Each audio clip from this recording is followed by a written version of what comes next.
The Book of Kells, Latin Codex Senenensis, Irish Lower Chenanise, Dublin, Trinity College Library, Mississippi A.I., sometimes known as the Book of Columba, is an illuminated manuscript gospel book in Latin, containing the four Gospels of the New Testament together with various prefatory texts and tables. It was created in a Columban monastery in either Britain or Ireland and may have had contributions from various Columban institutions from both Britain and Ireland. It is believed to have been created circa 800 AD. The text of the Gospels is largely drawn from the Vulgate, although it also includes several passages drawn from the earlier versions of the Bible known as the Vetus Latina. It is a masterwork of Western calligraphy and represents the pinnacle of insular illumination. It is also widely regarded as Ireland's finest national treasure. The illustrations and ornamentation of the Book of Kells surpass that of other insular gospel books in extravagance and complexity. The decoration combines traditional Christian iconography with the ornate swirling motifs typical of insular art. Figures of humans, animals and mythical beasts, together with Celtic knots and interlacing patterns in vibrant colors, enliven the manuscript's pages. Many of these minor decorative elements are imbued with Christian symbolism and so further emphasize the themes of the major illustrations. The manuscript today comprises 340 folios and, since 1953, has been bound in 4 volumes. The leaves are on high-quality calf vellum, and the unprecedentedly elaborate ornamentation that covers them includes 10 full-page illustrations and text pages that are vibrant with decorated initials and interlinear miniatures and mark the furthest extension of the anti-classical and energetic qualities of insular art. The insular majuscule script of the text itself appears to be the work of at least 3 different scribes. The lettering is in iron gall ink, and the colors used were derived from a wide range of substances, many of which were imports from distant lands. The manuscript takes its name from the Abbey of Kells, which was its home for centuries. Today, it is on permanent display at Trinity College Library, Dublin. The library usually displays 2 of the current 4 volumes at a time, one showing a major illustration and the other showing typical text pages, and the entire manuscript can be viewed on the library's digital collections repository. History. Origin. The Book of Kells is one of the finest and most famous, and also one of the latest, of a group of manuscripts in what is known as the insular style, produced from the late 6th through the early 9th centuries in monasteries in Ireland, Scotland and England and in continental monasteries with Hiberno-Scottish or Anglo-Saxon foundations. These manuscripts include the Cathoc of St. Columba, the Ambrosian Orosius, Fragmentary Gospel in the Durham Dean and Chapter Library all from the early 7th century, and the Book of Durrow from the second half of the 7th century.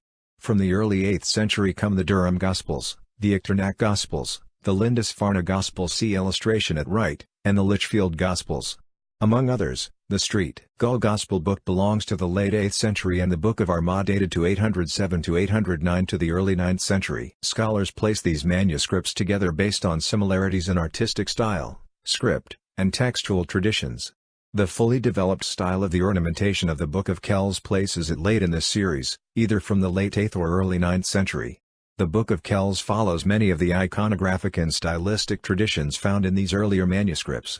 For example, the form of the decorated letters found in the incipit pages for the Gospels is surprisingly consistent in insular Gospels.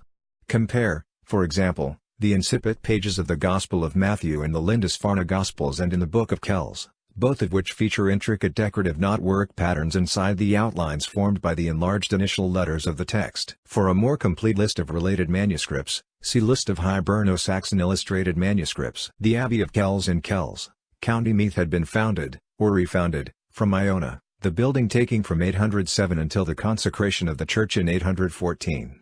The manuscript's date and place of production have been the subject of considerable debate. Traditionally, the book was thought to have been created in the time of Columba, possibly even as the work of his own hands.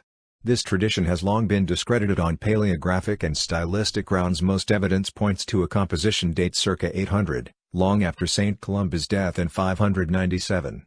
The proposed dating in the 9th century coincides with Viking raids on Iona, which began in 794 and eventually dispersed the monks and their holy relics into Ireland and Scotland. There is another tradition, with some traction among Irish scholars, that suggests the manuscript was created for the 200th anniversary of the saint's death. Alternatively, as is thought possible for the Northumbrian Lindisfarne Gospels and also the St. Cuthbert Gospel, both with St. Cuthbert, it may have been produced to mark the translation or moving of Columba's remains into a shrine reliquary, which probably had taken place by the 750s. There are at least 5 competing theories about the manuscript's place of origin and time of completion. First, The book, or perhaps just the text, may have been created at Iona, and then taken to Kells. Second, the book may have been produced entirely at Iona. Third, the manuscript may have been produced entirely in the scriptorium at Kells. Fourth, it may have been produced in the north of England, perhaps at Lindisfarne, then brought to Iona and from there to Kells.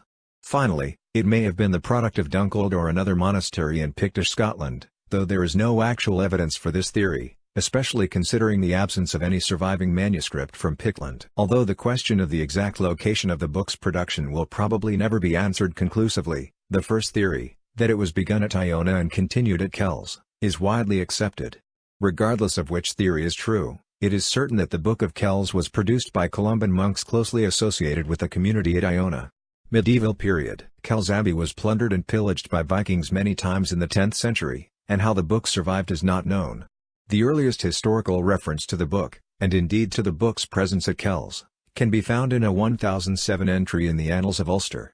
This entry records that the great Gospel of Columcille, Columba the chief relic of the Western world, was wickedly stolen during the night from the western sacristy of the great stone church at St Anna's on account of its wrought shrine.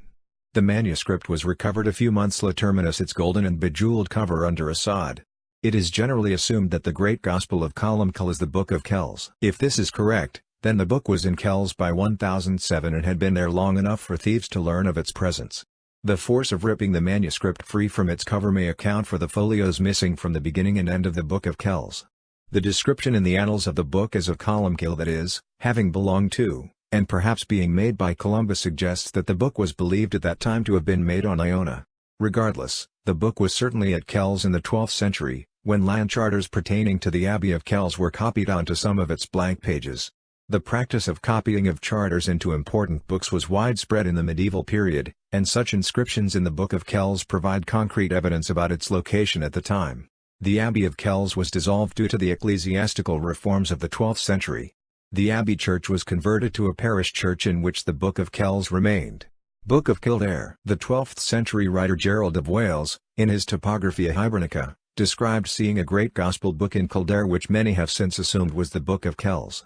The description certainly matches Kells. This book contains the harmony of the four evangelists according to Jerome, where for almost every page there are different designs, distinguished by varied colors. Here you may see the face of majesty, divinely drawn, here the mystic symbols of the evangelists, each with wings, now 6, now 4, now 2, here the eagle, there the calf, here the man and there the lion, and other forms almost infinite. Look at them superficially with the ordinary glance, and you would think it is an erasure, and not tracery. Fine craftsmanship is all about you, but you might not notice it. Look more keenly at it and you will penetrate to the very shrine of art. You will make out intricacies, so delicate and so subtle, so full of knots and links, with colors so fresh and vivid, that you might say that all this were the work of an angel, and not of a man. Since Gerald claims to have seen this book in Kildare, he may have seen another, now lost, book equal in quality to the Book of Kells, or he may have misstated his location. Modern period. The Book of Kells remained in Kells until 1654. In that year, Cromwell's cavalry was quartered in the church at Kells, and the governor of the town sent the book to Dublin for safekeeping. Henry Jones, who later became Bishop of Meath after the Restoration, presented the manuscript to Trinity College in Dublin in 1661, and it has remained there ever since, except for brief loans to other libraries and museums. It has been on display to the public in the Old Library at Trinity since the 19th century.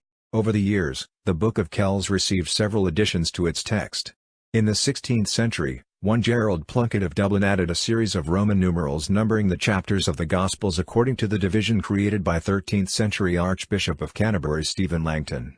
The prominent Anglican clergyman James Ussher counted and numbered its folios in 1621, shortly after James VI and one named him Bishop of Meath.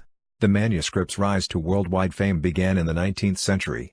The association with Saint Columba, who died the same year Augustine brought Christianity and literacy to Canterbury from Rome, was used to demonstrate Ireland's cultural primacy, seemingly providing irrefutable precedence in the debate on the relative authority of the Irish and Roman churches. Queen Victoria and Prince Albert were invited to sign the book in 1849. The book's artistry was influential on the Celtic revival. Several Victorian picture books of medieval illuminations featured designs from the book which were in turn extensively copied and adapted, patterns appearing in metalwork, embroidery, furniture and pottery among other crafts. Over the centuries, the book has been rebound several times. During an 18th century rebinding, the pages were rather unsympathetically cropped, with small parts of some illustrations being lost. The book was also rebound in 1895, but that rebinding broke down quickly. By the late 1920s, several folios had detached completely and were kept separate from the main volume. In 1953, bookbinder Roger Powell rebound the manuscript in 4 volumes and stretched several pages that had developed bulges. 2 volumes can normally be seen displayed at Trinity, one opened at a major decorated page, and one open to show 2 text pages with smaller decorations. In 2000, the volume containing the Gospel of Mark was sent to Canberra, Australia, for an exhibition of illuminated manuscripts. This was only the 4th time the Book of Kells had been sent abroad for exhibition. Unfortunately, the volume suffered what has been called minor pigment damage while en route to Canberra. It is thought that the vibrations from the airplane's engines during the long flight may have caused the damage. Description: The Book of Kells contains the 4 Gospels of the Christian Scriptures written in black, red, purple, and yellow ink in an insular majuscule script, preceded by prefaces, summaries, and concordances of Gospel passages. Today, it consists of 340 vellum leaves, or folios. The majority of the folios are part of larger sheets, called bifolios, which are folded in half to form 2 folios. The bifolios are nested inside of each other and sewn together to form gatherings called quires. On occasion, a folio is not part of a bifolio but is instead a single sheet inserted within a quire. The extant folios are gathered into 38 quires. There are between 4 and 12 folios, 2 to 6 bifolios per quire. The folios are commonly, but not invariably, bound in groups of 10. Some folios are single sheets, as is frequently the case with the important decorated pages. The folios had lines drawn for the text, sometimes on both sides, after the bifolios were folded. Prick marks and guidelines can still be seen on some pages. The vellum is of high quality, although the folios have an uneven thickness, with some being close to leather while others are so thin as to be almost translucent. The book's current dimensions are 330 by 250 mm. Originally, the folios were of no standard size, but they were cropped to the current size during a 19th century rebinding. The text area is approximately 250 by 170 mm. Each text page has 16 to 18 lines of text. The manuscript is in remarkably good condition considering its great age, though many pages have suffered some damage to the delicate artwork due to rubbing. The book must have been the product of a major scriptorium over several of years, yet was apparently never finished, the projected decoration of some pages appearing only in outline. It is believed that some 30 folios of the original manuscript have been lost over the centuries. Ussher counted 344 folios in 1621, but several leaves had already been lost by then. The overall estimate is based on gaps in the text and the absence of certain key illustrations. Contents: The extant book contains preliminary matter, the complete text of the Gospels of Matthew, Mark, and Luke, and the Gospel of John through John 17:13. The remainder of John and an unknown amount of the preliminary matter is missing and was perhaps lost when the book was stolen early in the 11th century. The remaining preliminary matter consists of 2 fragmentary lists of Hebrew names contained in the Gospels, Breves clause Gospel summaries, Argumenta short biographies of the evangelists, and Eusebian canon tables. It is probable that, like the Lindisfarne Gospels and the books of Durrow and Armagh, part of the lost preliminary material included the letter of Jerome to Pope Damasus I beginning Novum Opus, in which Jerome explains the purpose of his translation. It is also possible, though less likely, that the lost material included the letter of Eusebius to Carpianus, in which he explains the use of the canon tables. Of all the insular Gospels, only the Lindisfarne manuscript contains this letter. There are 2 fragments of the lists of Hebrew names, one on the recto of the first surviving folio and one on folio 26, which is currently inserted at the end of the prefatory matter for John. The first list fragment contains the end of the list for the Gospel of Matthew. The missing names from Matthew would require an additional 2 folios. The second list fragment, on folio 26, contains about a fourth of the list for Luke. The list for Luke would require an additional 3 folios. The structure of the quire in which folio 26 occurs is such that it is unlikely that there are 3 folios missing between folios 26 and 27, so that it is almost certain that folio 26 is not now in its original location. There is no trace of the lists for Mark and John. The first list fragment is followed by the canon tables of Eusebius of Caesarea. These tables, which predate the text of the Vulgate, were developed to cross-reference the Gospels. Eusebius divided the Gospel into chapters and then created tables that allowed readers to find where a given episode in the life of Christ was located in each of the Gospels. The canon tables were traditionally included in the prefatory material in most medieval copies of the Vulgate text of the Gospels. The tables in the Book of Kells, however, are almost unusable because the scribe condensed the tables in such a way as to make them confused. In addition, the corresponding chapter numbers were never inserted into the margins of the text, making it impossible to find the sections to which the canon tables refer. The reason for the omission remains unclear. The scribe may have planned to add the references upon the manuscript's completion, or he may have deliberately left them out so as not to spoil the appearance of pages. The Breves Causae and Argumenta belong to a pre-Vulgate tradition of manuscripts. The Breves Causae are summaries of the Old Latin translations of the Gospels and are divided into numbered chapters. These chapter numbers, like the numbers for the canon tables, are not used on the text pages of the Gospels. It is unlikely that these numbers would have been used, even if the manuscript had been completed, because the chapter numbers corresponded to Old Latin translations and would have been difficult to harmonize with the Vulgate text. The Argumenta are collections of legends about the evangelists. The Breves Causae and Argumenta are arranged in a strange order. First come the Breves Causae and Argumenta for Matthew, followed by the Breves and Argumenta for Mark, then, quite oddly, come the Argumenta of both Luke and John, followed by their Breves Causae. This anomalous order mirrors that found in the Book of Durrow, although in the latter instance, the misplaced sections appear at the very end of the manuscript rather than as part of a continuous preliminary. In other insular manuscripts, such as the Lindisfarne Gospels, the Book of Armagh, and the Echternach Gospels, each Gospel is treated as a separate work and has its preliminaries immediately preceding it. The slavish repetition in Kells of the order of the Breves Causae and Argumenta found in Durrow led scholar T.K. Abbott to the conclusion that the scribe of Kells had either the Book of Durrow or a common model in hand. Text and script. The Book of Kells contains the text of the four Gospels based on the Vulgate. It does not, however, contain a pure copy of the Vulgate. There are numerous differences from the Vulgate, where Old Latin translations are used in lieu of Jerome's text. Although such variants are common in all the insular Gospels, there does not seem to be a consistent pattern of variation amongst the various insular texts. Evidence suggests that when the scribes were writing the text they often depended on memory rather than on their exemplar. The manuscript is written primarily in insular majuscule with some occurrences of minuscule letters, usually E or S. The text is usually written in one long line across the page. Françoise Henry identified at least 3 scribes in this manuscript, whom she named Hand A, Hand B, and Hand C. Hand A is found on folios 1 through 19 v, folios 276 through 289, and folios 307 through the end of the manuscript. Hand A, for the most part, writes 18 or 19 lines per page in the Brown Gaelic common throughout the West. Hand B is found on folios 19R through 26 and folios 124 through 128. Hand B has a somewhat greater tendency to use minuscule and uses red, purple and black ink and a variable number of lines per page. Hand C is found throughout the majority of the text. Hand C also has greater tendency to use minuscule than Hand A. Hand C uses the same brownish gall ink used by Hand A and wrote, almost always, 17 lines per page. Errors and deviations. There are a number of differences between the text and the accepted Gospels. In the genealogy of Jesus, which starts at Luke 323, Kells names an extra ancestor.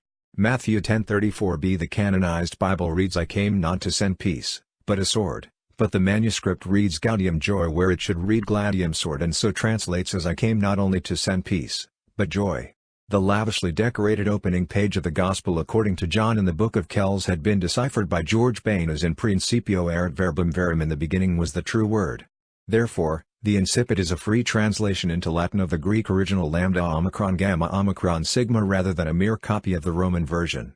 Decoration. The text is accompanied by many full-page miniatures, while smaller painted decorations appear throughout the text in unprecedented quantities. The decoration of the book is famous for combining intricate detail with bold and energetic compositions. The characteristics of the insular manuscript initial, as described by Carl Norden Falk, here reach their most extreme realization. The initials are conceived as elastic forms expanding and contracting with a pulsating rhythm. The kinetic energy of their contours escapes into freely drawn appendices, a spiral line which in turn generates new curvilinear motifs. The illustrations feature a broad range of colors, with purple, lilac, red, pink, green, and yellow being the colors most often used. Earlier manuscripts tend toward more narrow palettes. The Book of Durrow, for example, uses only 4 colors. As is usual with insular work, There was no use of gold or silver leaf in the manuscript. The pigments for the illustrations, which included red and yellow ochre, green copper pigments sometimes called verdigris, indigo, and possibly lapis lazuli, would have been imported from the Mediterranean region and, in the case of the lapis lazuli, from northeast Afghanistan. Though the presence of lapis lazuli has long been considered evidence of the great cost required to create the manuscript, recent examination of the pigments has proven that lapis lazuli was not used. The lavish illumination program is far greater than any other surviving insular gospel book. There are 10 surviving full-page illuminations including 2 evangelist portraits, 3 pages with the 4 evangelist symbols, a carpet page, a miniature of the Virgin and Child, a miniature of Christ enthroned, and miniatures of the arrest of Jesus and the temptation of Christ. There are 13 surviving full pages of decorated text including pages for the first few words of each of the Gospels. 8 of the 10 pages of the canon tables have extensive decoration. It is highly probable that there were other pages of miniature and decorated text that are now lost. In addition to these major pages, there are a host of smaller decorations and decorated initials throughout the text. In fact, only 2 pages have no decoration. The extant folios of the manuscript start with a fragment of the glossary of Hebrew names. This fragment occupies the left-hand column of folio 1r. A miniature of the 4 evangelist symbols, now much abraded, make up the right-hand column. The miniature is oriented so that the volume must be turned 90 degrees to view it properly. The 4 evangelist symbols are a visual theme that runs throughout the book.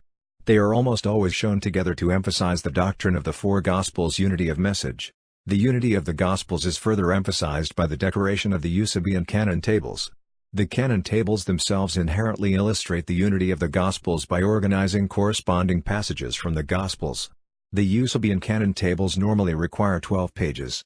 In the Book of Kells, the makers of the manuscript planned for 12 pages folios 1v through 7r but for unknown reasons, condensed them into 10, leaving folios 6v and 7r blank. This condensation rendered the canon tables unusable. The decoration of the first 8 pages of the canon tables is heavily influenced by early gospel books from the Mediterranean, where it was traditional to enclose the tables within an arcade as seen in the London canon tables. The Kells manuscript presents this motif in an insular spirit, where the arcades are not seen as architectural elements but rather become stylized geometric patterns with insular ornamentation. The 4 evangelist symbols occupy the spaces under and above the arches. The last 2 canon tables are presented within a grid. This presentation is limited to insular manuscripts and was first seen in the Book of Duro. The remainder of the book is broken into sections with the divisions set off by miniatures and full pages of decorated text. Each of the Gospels is introduced by a consistent decorative program. The preliminary matter is treated as one section and introduced by a lavish decorative spread. In addition to the preliminaries and the Gospels, the second beginning of the Gospel of Matthew is also given its own introductory decoration. The preliminary matter is introduced by an iconic image of the Virgin and Child folio 7v. This miniature is the first representation of the Virgin in a Western manuscript. Mary is shown in an odd mixture of frontal and three-quarter pose. This miniature also bears a stylistic similarity to the carved image on the lid of St. Cuthbert's coffin of 698. The iconography of the miniature may derive from an Eastern or Coptic icon. The miniature of the Virgin and Child faces the first page of text and is an appropriate preface to the beginning of the Breves Clause of Matthew, which begins Nativitas Christi in Bethlehem, the birth of Christ in Bethlehem. The beginning page folio 8r of the text of the Breves Clause is decorated and contained within an elaborate frame. The 2-page spread of the miniature and the text makes a vivid introductory statement for the prefatory material. The opening line of each of the sections of the preliminary matter is enlarged and decorated. See above for the Breves Clause of Luke, but no other section of the preliminaries is given the same level of treatment as the beginning of the Breves Clause of Matthew. The book was designed so that each of the Gospels would have an elaborate introductory decorative program. Each Gospel was originally prefaced by a full-page miniature containing the 4 evangelist symbols, followed by a blank page. Then came a portrait of the evangelist which faced the opening text of the Gospel, which was given an elaborate decorative treatment. The Gospel of Matthew retains both its evangelist portrait folio 28v and its page of evangelist symbols folio 27r, see above. The Gospel of Mark is missing the evangelist portrait but retains its evangelist symbols page folio 129v. The Gospel of Luke is missing both the portrait and the evangelist symbols page. The Gospel of John, like the Gospel of Matthew, retains both its portrait folio 291v, see it right, and its evangelist symbols page folio 290v. It can be assumed that the portraits for Mark and Luke and the symbols page for Luke at one time existed but have been lost. The use of all four of the evangelist symbols in front of each gospel is striking and was intended to reinforce the message of the unity of the gospels. The decoration of the opening few words of each gospel was lavish. These pages were, in effect, turned into carpet pages. The decoration of these texts is so elaborate that the text itself is almost illegible. The opening page folio 29R of Matthew may stand as an example. See illustration at left. The page consists of only two words: Liber Generationis, the book of the generation. The lib of Liber is turned into a giant monogram which dominates the entire page. The of Liber is presented as an interlaced ornament within the B of the lib monogram.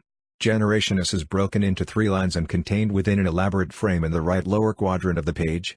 The entire assemblage is contained within an elaborate border. The border and the letters themselves are further decorated with elaborate spirals and knotwork, many of them zoomorphic. The opening words of Mark, Initium Evangelii, the beginning of the Gospel, Luke, Conium quidem multi, and John, In principio erat verbum, in the beginning was the Word, are all given similar treatments. Although the decoration of these pages was most extensive in the Book of Kells, these pages were decorated in all the other insular Gospel books. The Gospel of Matthew begins with a genealogy of Jesus. At Matthew 118, the actual narrative of Christ's life starts. This second beginning to Matthew was given emphasis in many early Gospel books, so much so that the two sections were often treated as separate works. The second beginning begins with the word Christ. The Greek letters chi and rho were normally used in medieval manuscripts to abbreviate the word Christ. In insular Gospel books, the initial chi-rho monogram was enlarged and decorated. In the Book of Kells, this second beginning was given a decorative program equal to those that preface the individual Gospels. Folio 32 verso has a miniature of Christ enthroned. It has been argued that this miniature is one of the lost evangelist portraits. However, the iconography is quite different from the extant portraits, and current scholarship accepts this identification and placement for this miniature. Facing this miniature, on folio 33 recto, is the only carpet page in the Book of Kells, which is rather anomalous. The Lindisfarne Gospels has 5 extant carpet pages and the Book of Durrow has 6. The blank verso of folio 33 faces the single most lavish miniature of the early medieval period, the Book of Kells chi-rho monogram, which serves as incipit for the narrative of the life of Christ. In the Book of Kells, the chi-rho monogram has grown to consume the entire page. The letter chi dominates the page with one arm swooping across the majority of the page. The letter rho is snuggled underneath the arms of the chi. Both letters are divided into compartments which are lavishly decorated with knotwork and other patterns. The background is likewise awash in a mass of swirling and knotted decoration. Within this mass of decoration are hidden animals and insects. 3 angels arise from one of the cross arms of the chi. This miniature is the largest and most lavish extant chi-rho monogram in any insular Gospel books and is the culmination of a tradition that started with the Book of Durrow. The Book of Kells contains 2 other full-page miniatures, which illustrate episodes from the Passion story. The text of Matthew is illustrated with a full-page illumination of the arrest of Christ folio 114R. Jesus is shown beneath a stylized arcade while being held by 2 much smaller figures. In the text of Luke, there is a full-sized miniature of the temptation of Christ folio 202V. Christ is shown from the waist up on top of the temple. To his right is a crowd of people, perhaps representing his disciples. To his left and below him is a black figure of Satan. Above him hover 2 angels. The verso of the folio containing the arrest of Christ contains a full page of decorated text which begins Tunc Disatilis. Facing the miniature of the temptation is another full page of decorated text folio 203 Riesus Autumn Plenus. In addition to this page, 5 other full pages also receive elaborate treatment. In Matthew, there is one other full page treatment folio 124R, Tunc Crucifixerens Bicumio Duos Latrones.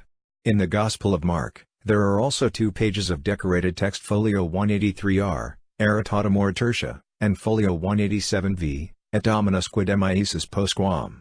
The Gospel of Luke contains 2 pages of fully decorated text folio 188V, Fui and Dibus Herodes, and folio 285R, Una Autumn Shabbati Valta. Although these texts do not have miniatures associated with them, it is probable that miniatures were planned to accompany each of these texts and have either been lost or were never completed.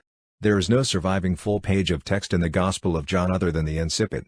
However, in the other 3 Gospels, all the full pages of decorated text, except for folio 188C, which begins the Nativity narration, occur within the Passion narrative. However, since the missing folios of John contain the Passion narrative, it is likely that John contained full pages of decorated text that have been lost. The decoration of the book is not limited to the major pages. Scattered through the text are decorated initials and small figures of animals and humans, often twisted and tied into complicated knots. Many significant texts, such as the Pater Noster, have decorated initials. The page containing text of the Beatitudes in Matthew Folio 40v has a large miniature along the left margin of the page in which the letter B, which begins each line, is linked into an ornate chain. The genealogy of Christ found in the Gospel of Luke Folio 200R contains a similar miniature in which the word key is repeatedly linked along the left margin. Many of the small animals scattered throughout the text serve to mark a turn in the path, that is, a place where a line is finished in a space above or below the original line. Many other animals serve to fill spaces left at the end of lines. No two of these designs are the same. No earlier surviving manuscript has this massive amount of decoration. The decorations are all high quality and often highly complex. In one decoration, which occupies a 1-inch square piece of a page, there are 158 complex interlacements of white ribbon with a black border on either side. Some decorations can only be fully seen with magnifying glasses, although lenses of the required power are not known to have been available until hundreds of years after the book's completion. The complicated knotwork and interweaving found in Kells and related manuscripts have many parallels in the metalwork and stone carving of the period. Since their gradual rediscovery from the 19th century on, these designs have also had an enduring popularity. Many of these motifs are used today in popular art, including jewelry and tattoos. Purpose: the book had a sacramental rather than educational purpose.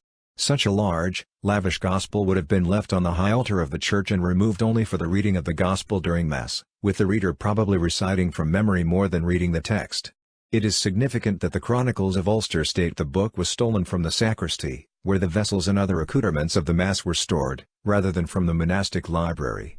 Its design seems to take this purpose in mind, that is, the book was produced with appearance taking precedence over practicality. There are numerous uncorrected mistakes in the text. Lines were often completed in a blank space in the line above. The chapter headings that were necessary to make the canon tables usable were not inserted into the margins of the page.